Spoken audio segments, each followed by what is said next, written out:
नमस्कार, मैं जयकृति योगी आप सभी दर्शकों का अन्नदाता कार्यक्रम में स्वागत करती हूं। हमारे देश का किसान जन का पोषक है, वह श्रम का देवता है, अन्नदाता है। उसमें ही भारत की आत्मा निवास करती है। ऐसे ही किसानों की प्रगति के लिए हम खेती बाड़ी से जुड़ी हुई बहुत सी नई लाभकारी जानकारियां हर रोज सुबह लेकर आते हैं। तो चलिए कार्यक्रम शुरू करने से पहले देखते हैं क्या है आज के अन्नदाता में। प्रदेश के जिन किसान भाइयों ने मिर्च की फसल लगाई है, उनकी फसल में इस समय कुछ हानिकारक कीट और रोगों का प्रकोप देखा जा रहा है, जो फसल को काफी नुकसान पहुंचाते हैं। तो किसान मिर्च की फसल में इन कीट व्याधियों की पहचान कर नियंत्रण कैसे करें, इस बारे में जानकारी के लिए आपको मिलवाते हैं आंचलिक कृषि अनुसंधान केंद्र मुरैना के डॉक्टर JC गुप्ता से।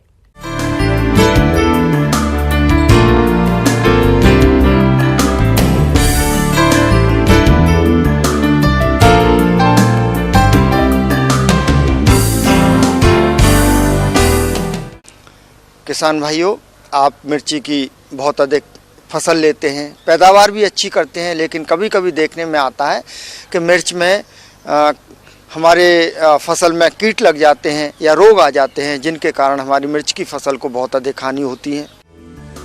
किसान भाइयों, मिर्च की फसल को कुछ कीटों द्वारा अधिक नुकसान पहुंचाया जाता है, जिसके कारण मिर्च के उत्पादन में कमी आ जाती है। तो आप कैसे करें इनका नियंत्रण, आइए जानते हैं। अच्छी पैदावार लेने के लिए किसान भाइयों, इसमें जो कीट आते हैं उनका नियंत्रण करना बहुत ही आवश्यक है। इसके जो प्रमुख कीट हैं, इसमें जैसे तेला है, माहू है, सफ़ेद मक्खी है।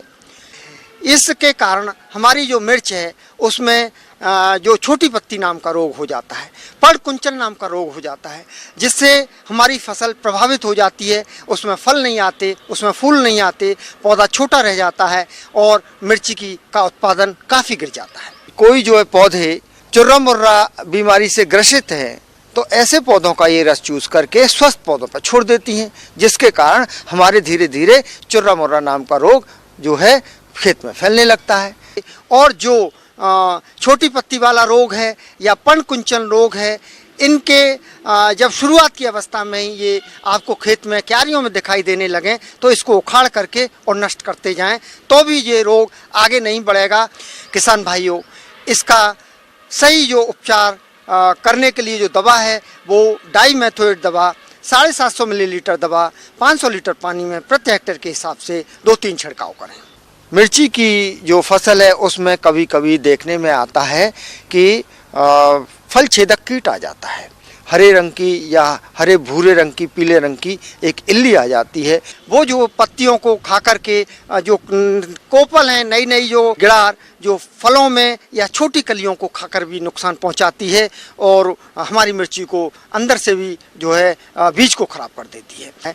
इस तरह का अगर कीट या इल्ली दिखाई दे तो किसान भाइयों, इसमें आप न्यूवान या डाइमेथोएट दवा 750 मिलीलीटर दवा 500 लीटर पानी में घोल बना करके प्रति हेक्टेयर के हिसाब से छिड़काव करें। किसान भाइयों, मिर्च की फसल में कुछ रोगों का प्रकोप भी होता है, जिनकी वजह से फसल कमजोर हो जाती है। तो आप इनकी पहचान कर नियंत्रण के लिए क्या करें, इसकी जानकारी कुछ इस प्रकार से है। इसके अलावा किसान भाइयों, मिर्च की जो फसल है उसमें 2-3 प्रकार के रोग भी आ जाते हैं।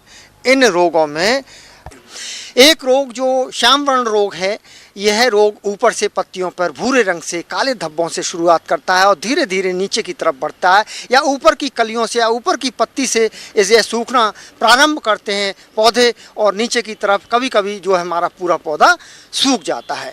इस रोग का नियंत्रण करने के लिए कॉपर ऑक्सीक्लोराइड नाम की जो दवा है, 3 ग्राम दवा प्रति लीटर पानी के हिसाब से घोल बना करके 500 लीटर पानी में जो है 1500 ग्राम दवा प्रति हेक्टेयर के हिसाब से 2-3 बार छिड़काव कर देंगे, तो ये श्याम वर्ण नाम का जो रोग है वो आगे नहीं बढ़ेगा और आपकी फसल इस रोग से सुरक्षित हो जाएगी, पैदावार भी अच्छी देगी। इसके अलावा किसान भाइयों, इसमें एक रोग और आता है फल गलन रोग कहते हैं। फल गलन रोग में जो मिर्ची होती है, मिर्ची के ऊपर गुलाबी रंग के, हल्के भूरे रंग के धब्बे प्रारंभ होते हैं और धीरे धीरे ये गोल गोल धब्बे आकार में बढ़ते हुए मिर्च का काफ़ी भाग घेर लेते हैं और हमारी मिर्च वहाँ से गल जाती है, खराब हो जाती है और रोग आगे काफ़ी फैल जाता है। इस तरह के लक्षण अगर दिखाई दे रहे हैं तो इसमें दवा की आवश्यकता है। इसके लिए आप कॉपर ऑक्सीक्लोराइड जो दवा है उसका छिड़काव भी कर सकते हैं और मैनकोजेब दवा है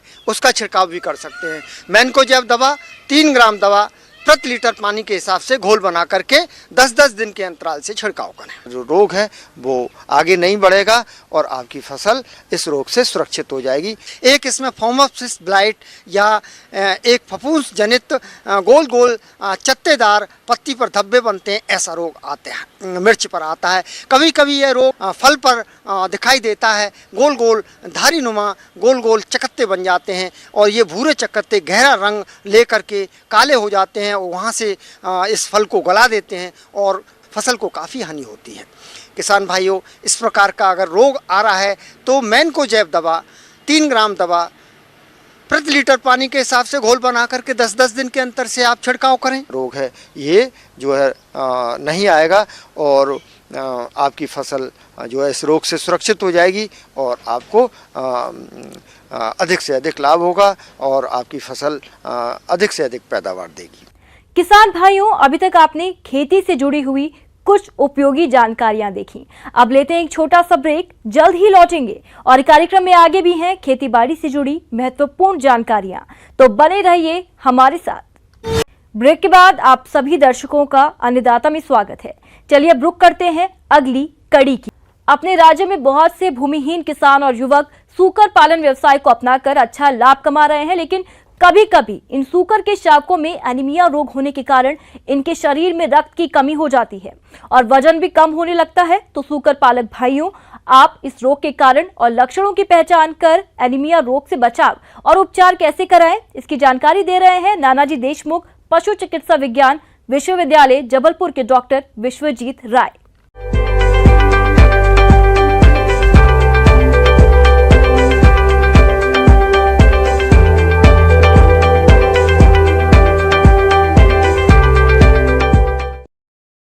बच्चे में सबसे बड़ा जो समस्या है वो है पिगलेट एनीमिया है।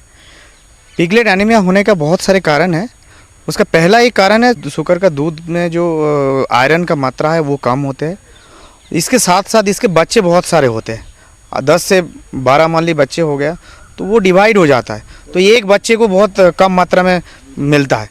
लेकिन उसका कोई भी बच्चा है उसको बढ़ने के लिए आयरन की मात्रा सफिशिएंट क्वांटिटी में होना चाहिए, वो ज़रूरी है क्योंकि पीक में ऑलरेडी दूध में कम है, तो जिसके कारण एक बच्चे का जो मिलने का मात्रा है दूध से जो आयरन का मिलने का मात्रा है वो बहुत कम मिलता है। मान लीजिए 10 बच्चे हैं तो जो बड़े बच्चे होते हैं वो तो पहले दूध पी लेता है, तो छोटे बच्चे को तो ऐसे दूध का मात्रा कम मिलता है, उसके साथ साथ उसमें आयरन का कमी है, उसके साथ साथ एक बच्चे में जो मिलता है वो बहुत कम है, तो जिसके कारण पिगलेट एनीमिया बहुत सारे बच्चों में होते हैं। सूकर के शावकों में एनीमिया रोग होने के कारण सूकर पालकों को अत्यधिक नुकसान उठाना पड़ता है। तो आप इस रोग के लक्षणों की पहचान किस तरह से करें, आइए जान लेते हैं। पिगलेट एनीमिया का पहला जो लक्षण है वो बच्चे धीरे से चलता है, उसका चलने का जो है वो फुर्ती नहीं है उतना, वो मूवमेंट बहुत कम हो जाता है, वो सुस्त हो जाता है, उसका स्किन में कभी कभी राफनेस मिल जाता है, दूसरे साथ है स्किन का कलर भी कभी कभी थोड़ा सा ब्लूइश कलर हो जाता है क्योंकि उसमें जो खून की कमी के कारण ये सब हो जाता है। लेकिन लॉन्ग टर्म में देखा जाए जो उसके साथ वाले बच्चे जो माँ से जब बच्चे को अलग करता है उसका वेट लगभग 4 से 5 किलो हो जाता है, लेकिन इसका वेट लगभग 1 से 1.5 किलो तक ही रह जाता है और ये आगे जाके भी इसका ग्रोथ पूरे हैम्पर हो जाता है, ग्रोथ होता ही नहीं है। इसको आप बाद में जाके कुछ भी खिला दीजिए, कुछ जितना भी अच्छा डाइट दीजिए, फिर भी उसका ग्रोथ नहीं होता है। तो इसको खिलाने पिलाने में खर्च तो होता ही है, साथ ही में इससे आमदनी कम होता है। सूकर पालक भाइयों, सूकर के शावकों में एनीमिया रोग आए ही नहीं, इसके लिए आप गर्भित सूकरी और शावकों की देखरेख प्रबंधन कैसे करें, आइए जानते हैं। पिगलेट एनीमिया तो बाद में होता है, लेकिन इसको रोकने के लिए जब माँ जब प्रेग्नेंट होता है, जो लास्ट स्टेज ऑफ प्रेगनेंसी, उससे उसको ध्यान देना चाहिए पहले तो उसको खाने का मात्रा संतुलित होना चाहिए। खाने में नमक, इसके साथ साथ मिनरल्स, ये सब सही मात्रा में होना चाहिए।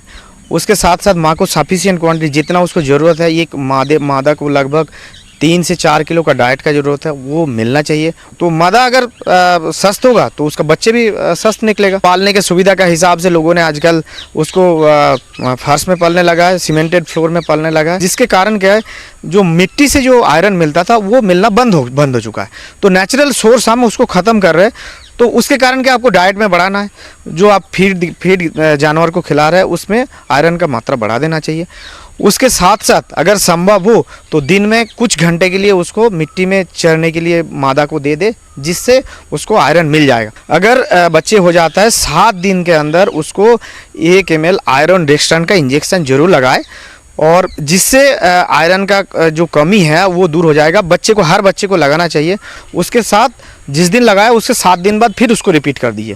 तो ये 2 इंजेक्शन से उसका भरपाई हो जाएगा। 15 दिन के बाद वो सुअर का बच्चे जो है दूध के साथ साथ थोड़ा थोड़ा दाना भी खाने लगता है, तो दाना से भी उसको मिलने लगता है। तो क्रिप फीड है, बच्चों का ही रेशन है, जिससे प्रोटीन का मात्रा 22 से 24% लगभग रहता है, और इसको खाने से बच्चे का ग्रोथ भी फास्ट होता है। दूध के साथ साथ ये जरूरी है। ये सब चीज़ अगर ध्यान रखेंगे तो इसमें बच्चे का मृत्यु का दर कम हो जाएगा। कोई पिगलेट एनीमिया में बच्चे का ग्रोथ कम होता है, वो दब जाता है, मर जाता है। तो इसके कारण बच्चे का एक तो ग्रोथ अच्छा होगा, दूसरे साथ साथ इसका मोर्टेलिटी भी कम होगा। तो आगे जाके आपको फ़ायदा भी जरूर मिलेगा। आगे और भी हैं खेती बाड़ी से जुड़ी हुई बहुत सी रोचक जानकारियां, पर यहाँ पर रुकेंगे एक और ब्रेक के लिए। जल्द हाजिर होते हैं। ब्रेक के बाद एक बार फिर से आप सभी दर्शकों का अन्नदाता कार्यक्रम में स्वागत है। बढ़ते हैं अगली प्रस्तुति की ओर।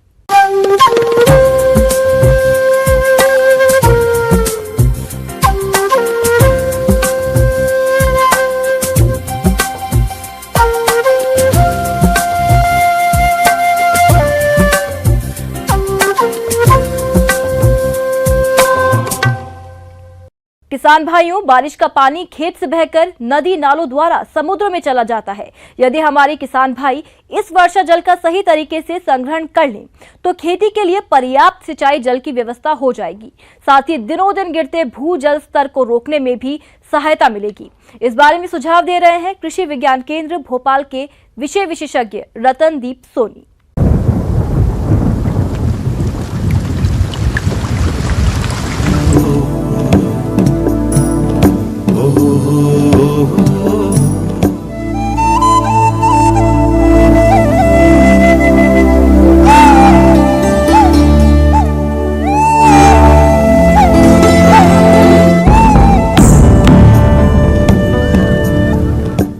किसान भाइयों, हमारा देश कृषि प्रधान देश है और इस देश की अर्थव्यवस्था भी इसी पर टिकी है। किंतु ये भी एक यथार्थ सत्य है कि कृषि को मॉनसून का जुआ भी कहा जाता है, और ऐसा कहना गलत भी नहीं है, क्योंकि आज भले ही देश विकास की ओर अग्रसर है, परंतु आज भी देश की कृषि वर्षा पर आधारित है तथा देश में आज भी सिंचित क्षेत्र काफी कम है। अतः कृषि क्षेत्र के विकास एवं कृषकों की आर्थिक स्थिति सुधारने हेतु ये आवश्यक हो जाता है कि हमारे देश में जितनी भी वर्षा होती है तो उसके जल को संग्रहण कर रखा जाए, और इसके लिए ये आवश्यकता है कि कृषक अपने स्तर पर ही जल संग्रहण की विधियों को अपनाए। किसान भाइयों, जैसा कि आपको मालूम है, जल के बिना हम जीवित नहीं रह सकते। ठीक इसी तरह से जल के बिना हमारी खेती भी नहीं हो सकती। यह जल हमें केवल वर्षा के रूप में प्राप्त होता है, और जैसा कि देखा गया है कि इस जल की सबसे बड़ी आवश्यकता हम किसान भाइयों को, माने दुनिया में यदि हर वर्ग के हिसाब से यदि जल की आवश्यकता को बांटा जाए तो हम किसान भाई पूरे उपलब्ध जल का 80% तक इस्तेमाल अपने कृषि कार्यों में करते हैं। तो यह स्वाभाविक बात है कि जब वर्षा ही हमारे जल का स्रोत है, तो इस वर्षा का जल को बहने से हमें यदि रोक ले तो वो हमारे संरक्षण की श्रेणी में आ जाएगा। अब ये वर्षा जल को रोकने का क्या है, कैसे रोक सकते हैं? तो रोकने के लिए ये है कि इसकी जो रन ऑफ है, बहने की गति है, वह कम हो जाए। हमें ये ध्यान रखना है कि बहुत ढालू खेत है, माने पहाड़ी इलाका है, पानी बह के निकलने की स्थिति बनती है तो उसके लिए हम ट्रेंच भी खो सकते हैं, माने खाई भी कि जैसे 4 फुट 5 फुट गहरी खंती जैसे टाइप है तो उसमें होगा और उसमें पानी भरेगा और नीचे अवशोषित होगा, उसके बाद आगे बढ़ेगा। इसके अतिरिक्त किसान भाइयों, शासन की योजनाएं हैं किसानों के लिए कि ताकि उनकी फसलों के पानी से कम पानी की कमी से कम प्रभावित हो। ऐसी स्थिति में बलराम तालाब बनाने की भी योजनाएं हैं। इसके अंतर्गत किसान भाई अपने खेतों का वह हिस्सा जहां वर्षा जल बह के इकट्ठा हो जाता है, भरा जाता है, ऐसी जगहों में भी हम बलराम तालाब बना सकते हैं। और इसके लिए बलराम तालाब 3 मीटर गहरा यदि खुद जाए और इसकी लंबाई चौड़ाई खेत के हिसाब से सुनिश्चित कर लेते हैं और तो इसमें भी सरकार की तरफ से व्यवस्थाएं हैं, प्रोत्साहन है, तो इसको करें। और जो जगह इस वर्षा जल के संरक्षण में हो रही तो उसमें पानी इकट्ठा होगा और इसका ये मान के चलें कि 1 metre by 1 metre by 1 metre का यदि माने 1 घन मीटर का यदि आप गड्ढा बनाते हैं और उसमें पानी भर लेते हैं तो भरे हुए गड्ढे में लगभग 1000 लीटर पानी एकत्र होता है। तो तालाब में यदि ऐसी स्थिति आ रही कि पानी रुक नहीं रहा है, रिस नहीं रहा, तो उसके लिए जो पॉलीथीन की सीट बिछा देते हैं और उसमें पानी भर लेते हैं तो उससे जो जल बहाव के कारण जो रिसाव के कारण होता है, पानी का ह्रास होता है, वो भी नहीं होता है। पूरा का पूरा पानी इस्तेमाल किया जा सकता है। ये तो रही तालाब की बात। इसके साथ साथ जो आपके पास नैसर्गिक कुएं हैं या आप अपना स्वयं का कुआं बनाना चाहते हैं तो कुएं के भी आप बना सकते हैं। तो ऐसा करके हम कुओं का भी संरक्षण कर सकते हैं। नदी नालों में स्पॉट डैम का निर्माण। नदी एवं नालों पर यदि स्पॉट डैम का निर्माण एक निश्चित दूरी के अंतराल पर कर दिया जाए तो इससे भूमि नदियों की जल धारण क्षमता को बढ़ाया जा सकता है। तालाबों का निर्माण। पहाड़ी और ऊंची नीची भूमि पर खाली पड़े स्थानों में तालाबों का निर्माण कर भूमि के जल स्तर को बढ़ाया जा सकता है। पुराने तालाबों का जीर्णोद्धार, पुराने पड़े तालाबों की साफ सफाई करके उन्हें नए तरीके से सजाने और संवारने का समय अब आ गया है, जिससे वर्षा के पानी को इकट्ठा कर उसका कृषि में उपयोग किया जा सके। तो किसान भाइयों, उपयोगी जल वर्षा जल का हम संचय करें, सदुपयोग करें और सिंचाई क्षमता बढ़ाने के लिए उन्नत सिंचाई के साधनों का उपयोग करें। ऐसा करके हम अपने खेतों में बोई जाने वाली फसलों से अधिक लाभ ले सकते हैं।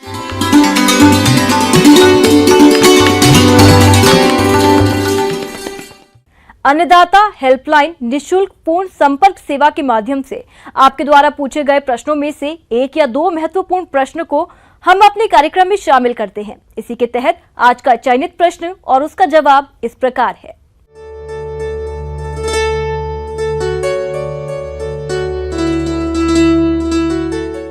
आज के अन्नदाता हेल्पलाइन में जिस प्रश्न को कार्यक्रम में शामिल किया गया है उसे पूछा है ग्राम दनियाखेड़ा, जिला इंदौर के किसान नागेंद्र यादव ने। आप कोरोना काल में पशुपालन व्यवसाय में रखी जाने वाली सावधानियों के बारे में जानकारी चाहते हैं, तो नागेंद्र जी आपकी जानकारी के लिए प्रस्तुत है कार्यक्रम का यह अंश।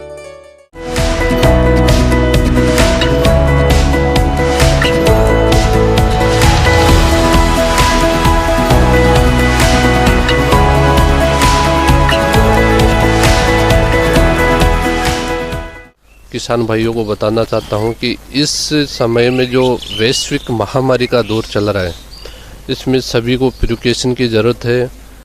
कोरोना वायरस महामारी की वजह से भारत समेत पूरी दुनिया इस संकट का सामना कर रही है।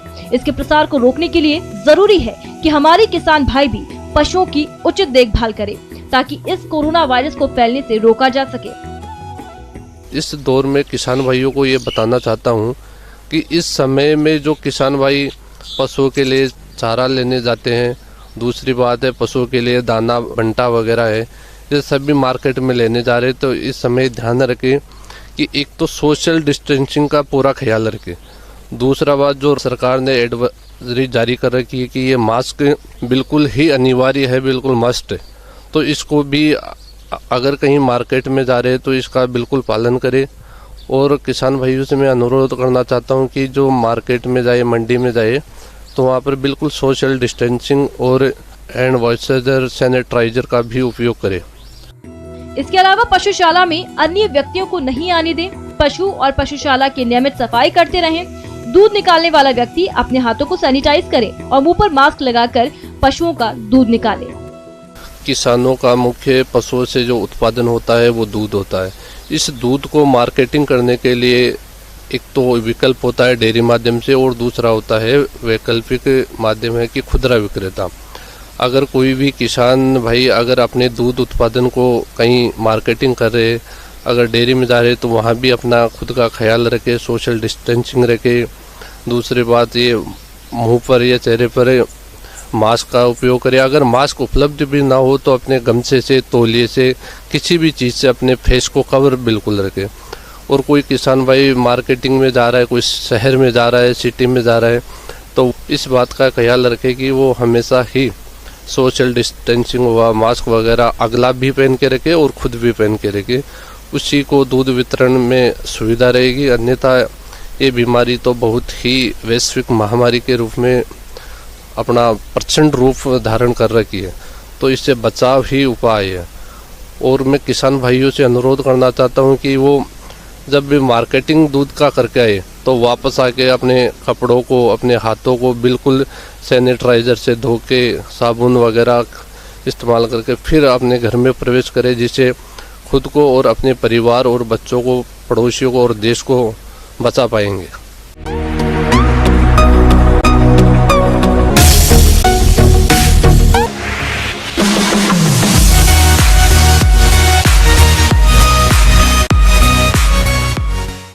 आइए अब एक नजर डालते हैं राज्य के कुछ चुनी हुई मंडियों के प्रमुख फसलों के बाजार भाव पर।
किसान भाइयों, अन्नदाता आपकी सेवा के लिए संकल्परत है।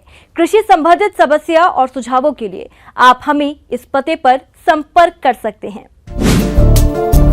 प्रोड्यूसर अन्नदाता, news 18 Madhya Pradesh Chhattisgarh, Ramoji film city, Hyderabad 501512। साथ ही आप हमें ईमेल भी कर सकते हैं। हमारा ईमेल आईडी है p18annadatamp@nw18.com। इसके अतिरिक्त आप हमें निःशुल्क हेल्पलाइन नंबर 1800419255 पर सोमवार से शनिवार सुबह 10 से शाम 4 बजे के बीच संपर्क कर सकते हैं। किसान भाइयों, अब समय हो रहा है आपसे विदा लेने का, तो हमारी अन्नदाता टीम को दीजिए इजाजत। कल फिर आपसे मुलाकात होगी कृषि संबंधित कुछ और महत्वपूर्ण जानकारियों के साथ। नमस्कार।